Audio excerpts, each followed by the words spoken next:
فائز تو حریم کی محبت میں پہلے سے ہی پاگل تھا، لیکن اب شادی ہو جانے کے بعد تو وہ محبت کے سمندر میں سمجھو ڈوب ہی چکا ہے۔ وہ ہر پل حریم کو اپنی محبت کا یقین دلانے کے لیے، احساس دلانے کے لیے اسے کچھ نہ کچھ کہتا ہی رہتا ہے۔ اسے کہتا ہے کہ مجھے جب سے تمہارا ساتھ ملا ہے، مجھے یقین ملا ہے اور اعتماد ملا ہے۔ اور حریم سے کہتا ہے کہ تم بھی یقین رکھو، میں ہمیشہ تمہارے ساتھ ہوں۔ اب جناب حریم دوبارہ سے اپنے پیرنٹس کے گھر ملنے جاتی ہے تو وہ لوفر ناصر وہاں پر پہنچ جاتا ہے اور بائک سے اسے ہلکی سی ٹکر مارتا ہے، جس پر حریم کو تو بہت غصہ آ جاتا ہے اور اسے کہتی ہے کہ تمہاری جرت کیسے ہوئی اس طرح سے بدتمیزی کرنے کی، کیا بدتمیزی ہے یہ؟ جس پر ناصر مزید لوفرانہ انداز میں کہتا ہے کہ او جانے بے وفا، بے وفاؤں کی تو جان کو آ جاتا ہوں میں، حلق میں ہڈی بن کے پھنس جاتا ہوں۔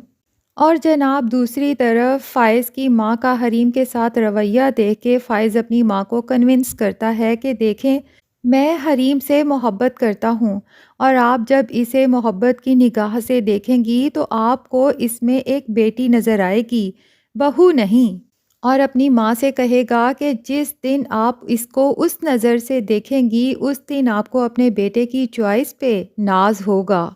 اور جناب ناصر بیہودہ انسان آخر کار حریم کو وہ ویڈیو سینڈ کر ہی دیتا ہے جو کہ اس نے حریم کی اپنے گھر میں بنائی تھی۔ حریم جب وہ ویڈیو دیکھتی ہے تو بہت زیادہ پریشان ہو جاتی ہے اور ناصر کی کال اٹینڈ کر کے اسے کہتی ہے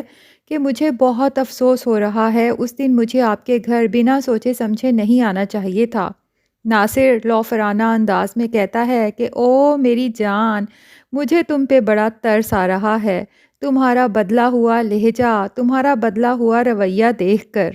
تو دوستو ناصر کی یہ گھٹیا حرکت نہ صرف حریم کے لیے پریشان کن ہے، بلکہ حریم کی ماں جو آلریڈی اتنی سیریس پیشنٹ ہیں، جب ان تک یہ سب پہنچے گا تو پتہ نہیں ان پر کیا گزرے گی، پتہ نہیں وہ جی بھی پائیں گی یا نہیں۔ اور دوسری طرف حریم کے ان لاز کا اس کے ساتھ کیسا رویہ ہوگا اس ویڈیو کے دیکھنے کے بعد، ان کے ہاتھ میں تو سمجھو ثبوت آ جائے گا فائز کو یہ ریئلائز کروانے کے لیے کہ دیکھا ہم تو پہلے ہی کہتے تھے کہ یہ لڑکی کریکٹر لیس ہے، لیکن فائز یقیناً اس سب میں بھی حریم کا ساتھ نہیں چھوڑے گا اور آخر تک حریم کا ساتھ دے گا۔ اور دوسری بات جو مجھے لگتی ہے کہ حریم کو آخر کار اس کی ساس ایکسیپٹ کر ہی لیں گی، کیونکہ جو بھی ہے حریم اس کو ماں کا درجہ دیتی ہے اور حریم میں درگزر کرنے کی عادت بہت زیادہ ہے، کوئی اس پر کتنا بھی ظلم کرے وہ اس کو ہنس کر معاف کر دیتی ہے۔ لیکن فائز کی ماں کی بڑی بہو جو کہ بہت زیادہ چالاک لگتی ہے اور اس کی ماں بھی اس کو پٹیاں پڑھاتی رہتی ہے، یقیناً وہ فائز کی ماں کی کسی دن کھل کر انسلٹ کرے گی سب کے سامنے، اور اس دن فائز کی ماں کو اس بات کا احساس ہو جائے گا کہ فائز ٹھیک کہتا تھا۔ جس دن آپ حریم کو بیٹی کی نظر سے دیکھیں گی اس دن آپ کو میری چوائس پر فخر ہوگا۔ تو دوستو یقیناً میری طرح آپ سب کو بھی اس دن کا بے صبری سے انتظار ہوگا۔ تو بس پھر دیر کس بات کی ہے، جلدی سے اس channel Urdu T V dramas کو سبسکرائب کر لیں تاکہ اس دن کو ہم سب مل کر سیلیبریٹ کر سکیں اور اس کے ساتھ ساتھ پاکستان کے تمام فیمس ڈراماز کے ساتھ اپڈیٹڈ رہ سکیں۔